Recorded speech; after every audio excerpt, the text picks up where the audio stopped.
Hari ke-6 di tengah laut. Mereka menangkap ikan hiu. Bunuh dengan pisau.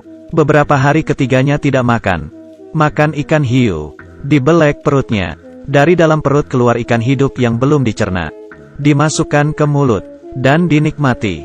Tapi tidak makan habis. Menyisakan sisa daging. Karena mereka tidak tahu harus berapa lama lagi di situ. Mereka bertiga adalah tentara Amerika di Perang Dunia II. Saat mereka terbang, tidak ada bensin dan jatuh ke laut. Mereka membuka perahu karet, menyelamatkan diri, 1 perwira dan 2 prajurit. Satunya Mike. Awalnya, kedua prajurit sangat senang, tertawa, tidak tahu bahayanya. Perwira hanya terdiam. Ketiganya duduk di sisi berbeda, mengecek 360 derajat, menunggu bantuan, ujian hidup. Tidak lama, melihat di atas ada pesawat. Mereka melepas baju, melambaikan tangan minta bantuan. Tapi akhirnya, pesawat tidak mendekat. Mereka beresin barang bawaan. 2 peluru, 1 pisau, dan beberapa tali. Peralatan cukup banyak.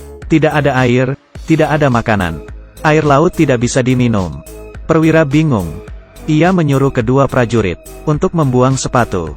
Jangan menambah beban di perahu karet. Malam harinya, mereka berjaga bergantian. Lihat apa ada pesawat lewat. Perwira merasa sedikit haus. Ia menyimpan urinenya, dan diminum.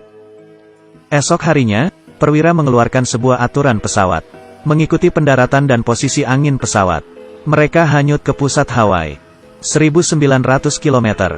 Beberapa hari, tidak bisa hanya diam. Kedua prajurit ingin memancing. Mereka mengeluarkan peluru, mengambil kawat di dalam, digunting, diikat ke tali, jadi sebuah pancingan.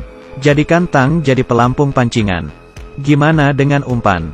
Ia mengeluarkan syal merah dari leher, pasang di pengait, terlihat seperti daging. Mereka melempar pancingan ke laut. Apa bisa ada ikan terpancing? Tiba-tiba, pancingan mulai bergerak. Prajurit sekuat tenaga menarik. Pengait ditelan oleh ikan. Ini sinyal bahaya. Ada makhluk di laut yang lebih kelaparan dari mereka. Hari keempat, matahari semakin panas. Wajah perwira terbakar abis. Tidak berhenti berkeringat. Ketiganya tidak berkata apa-apa. Berharap bisa makan sedikit. Beberapa hari, mereka mulai berdoa. Berharap turun hujan. Di depan alam. Hanya berharap pada keberuntungan. Malam harinya, turun hujan.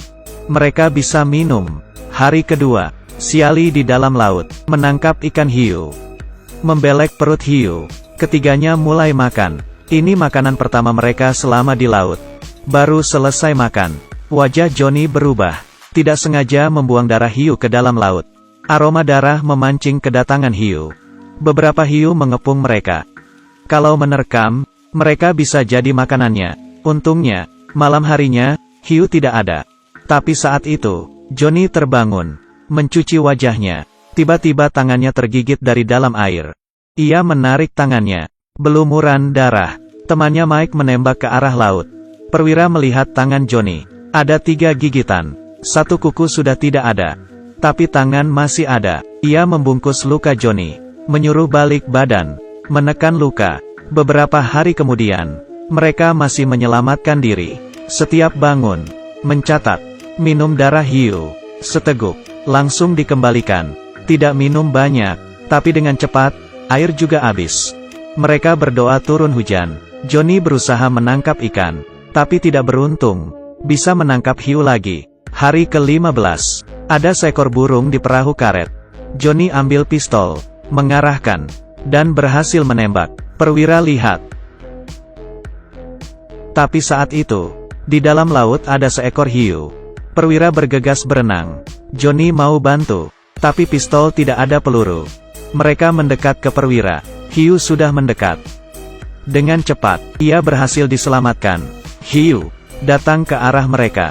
Hanya melewati mereka. Tidak menyakiti. Mungkin, Tuhan tidak ingin mereka mati. Hari ke-12.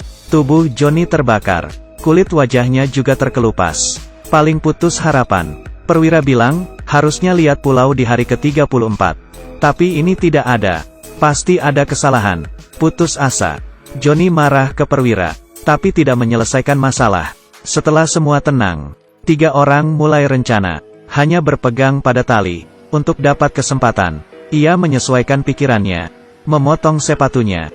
Ia dan Johnny pegang, dan mulai mendayung. Di depan, masih laut yang luas. Hari ke-30 di laut. Tubuhnya sudah terlupas. Tangannya sudah terlupas. Seperti menunggu kematiannya. Hanya bisa pasrah. Berdoa lagi. Minun di hujan turun. Lapar, tunggu burung datang. Menembak, untuk melaluinya. Tapi sekarang, keberuntungan tidak datang. Hanya tunggu mati. Mereka berjuang mendayung. Terus mendayung. Awan gelap muncul. Ombak laut mulai besar. Mereka pikir keberuntungan datang. Buka baju untuk ambil air hujan. Hujan ini besar dan dingin. Saat hujan berhenti, mereka merasa ada keanehan. Awan hitam tidak pergi, menutupi matahari. Langit jadi lebih seram. Ada sambaran petir. Perwira tahu, mereka mengalami badai. Ombak besar ke mereka. Saat ombak kedua datang, perwira jatuh. Keduanya bantu. Tidak mudah perwira naik. Dari kejauhan, ada ombak besar lagi. Ia kaget, karena ombak menerbalikkan perahu. Tidak berapa lama mereka bersiap. Dihempas ombak. Mereka terbalik dan di bawah perahu. Tapi Mike tidak ada. Keduanya terus mencarinya. Akhirnya menemukan Mike. Perwira terus berusaha. Di situasi ini, kapal dibalik lagi. Akhirnya, tidak ada ombak lagi. Mereka berhasil selamat. Esok harinya, mereka hanya tunggu kematian. Malam itu buat mereka kehilangan tenaga. Perwira kangen istrinya. Johnny seperti melihat, di tengah laut ada seorang wanita cantik. Ia mulai berhalusinasi. Agar bisa bertahan hidup, mereka menaruh tangan ke dalam air. Dengan putus harapan. Tidak berapa lama, Mike tidak bergerak. Tatapan kosong. Terlihat seperti sudah mati. Kaki mereka sudah kurus. Tangannya terlihat terbakar. Saat itu, perwira sudah tidak tahan. Ia mengambil air laut, dan minum. Pasrah. Tidak tahan lama. Tiba-tiba, Johnny melihat. Di depan, ada hijau-hijau. Perwira berusaha. Balik badan. Mereka mulai senang. Betul. Ada sebuah pulau. Ketiganya berpelukan. Menangis. Daratan, daratan. Menggunakan tenaga terakhir mereka, ke arah pulau. Terakhir, ombak besar menabrak. Mereka didorong ke pulau. Saat itu, ada harapan. Terbaru. Mereka 34 hari di tengah laut. Ini cerita nyata Perang Dunia II. Saya terkejut, dan juga terharu. Mereka menghadapi kematian dan keberanian.